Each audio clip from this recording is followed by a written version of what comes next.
अस्सलाम वालेकुम दोस्तों, मैं द्वारा अपना सिंगर राशिद गोंदल दौड़ा बा फरमाइश मेरे प्यारे भाई मेरे अजीज जनाब माता गिराली साहब उन्होंने फरमाइश थे तवज्जो।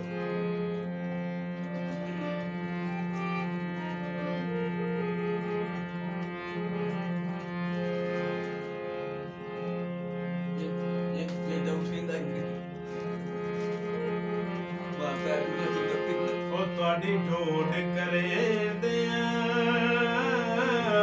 मेरी जिंदगी मुक गई,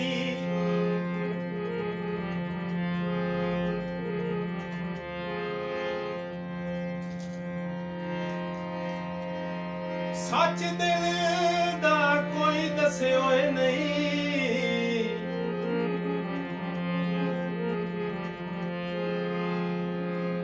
और साडे लूड हयात प्यासे रहे,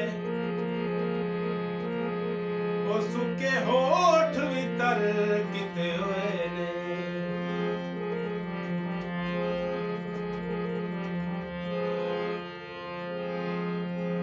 मैं तां उड़न वितोया दे सामने हमू,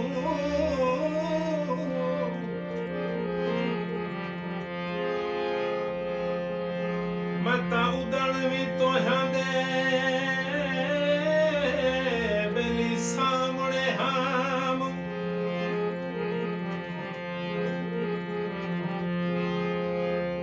मैनू लुड़दे क्यों न पियोए नहीं, पिछे कबराल बन दा के फायदा जदा जींदे असाई बने होए ने।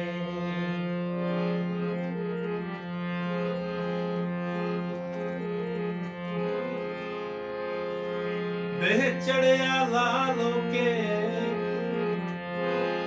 उच्चे गल बनाई वधाए,